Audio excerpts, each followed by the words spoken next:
3 ba't- months lang. Ba't umalis ka? Umalis ka? Visiting lang yun. 6 months visiting. Tapos nag-work lang ako. Saglit. Hindi yun. Pero may Hindi, bata. bawal yun. Bawal yun. Pero, ginawa lang namin. Okay. Bagay kasi 6 months wala akong gagawin. May nanay ko din kasi. Tsaka yung stepfather ko doon, Japanese, yakuza kasi. Kaya may kapit. Hindi naman malalaman, di ba? Hindi, pag pinalaman nila tapos nakulong kami, yari yun. Kasi may hawak yung tito ko. Ha? Hawak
gamit to.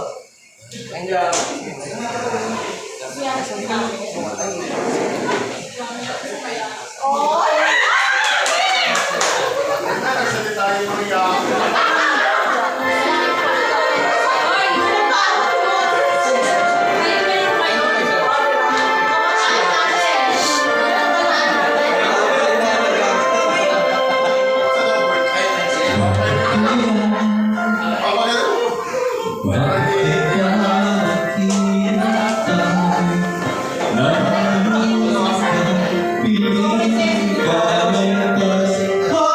Alam ni Paul yan.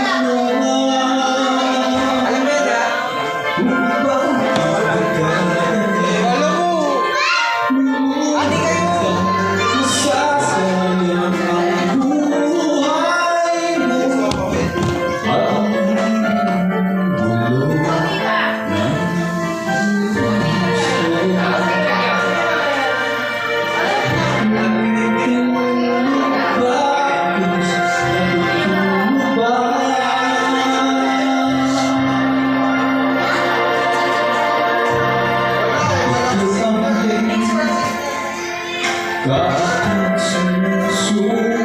Nag-aaral ka ba, pre?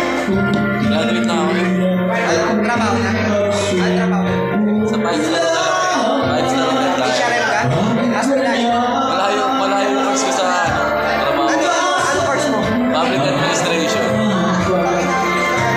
Kaya ako pala. Yung ko nun. Hindi naman. May admin naman kasi sa ano. May admin naman sa hospital. Ay, sa hotel. Hindi mo ang trabaho ko doon, aki lang. Ano ah? Nagalinis ako ako. Oo nga. Parang attendant ka. Try ako magbarko May board exam dyan. sa CB service. Try mo mag-ano. Ship. Gamay ka ako. May ano, may kontak ako. Cruise ship. Ano siya, Caribbean. Pa-office. Hindi ba office? Oo, ayaw ka Hindi, na ba siya kasi sa pa-office. Sa interview sa Caribbean. Alam mo yung Caribbean? Oo. Malaking kumpanya yun. Ang ganda kasi doon, may sahod ka, may tip ka na. Ay, ano kasi SC. Civil service lang. Okay, ay hindi, kasi kailangan, marami kayo, ay mag-aaral ka ulit. Mag-aaral ka. Hindi, kompleto na ako. May CMAX book ka. Oo. Meron na? Ano na lang ako, experience. Ilan yung training mo? Ilang days yung training mo? Sa TESDA. Pwede doon sa basic training. 10 days. 10 days lang. Magkano bayad? Or yata, Ah, mura. Saan? sa Manariedo. Mari tayo.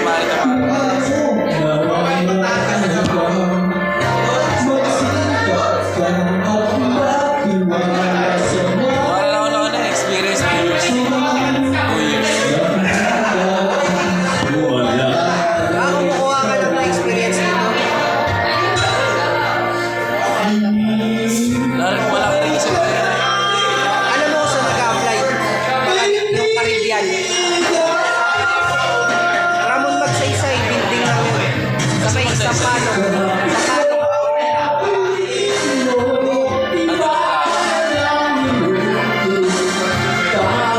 Gusto ko din doon, pre. Gusto ko din doon. Kaso, di pa yung natapos eh.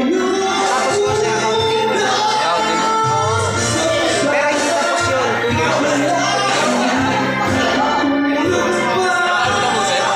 years na yun. Wala akong balak mag-aral. Parang hindi naman ako nung kumita na ako sa Japan. Hindi naman na ako nung kumita ako sa Japan. Kasi tangina nonsense ang dito lang hinihingi ng graduate. Doon hindi. Kumbaga ang sahod namin, mas malaki sa sahod mo. Andun pa pamilya ko. Kaya ano, Oo, so...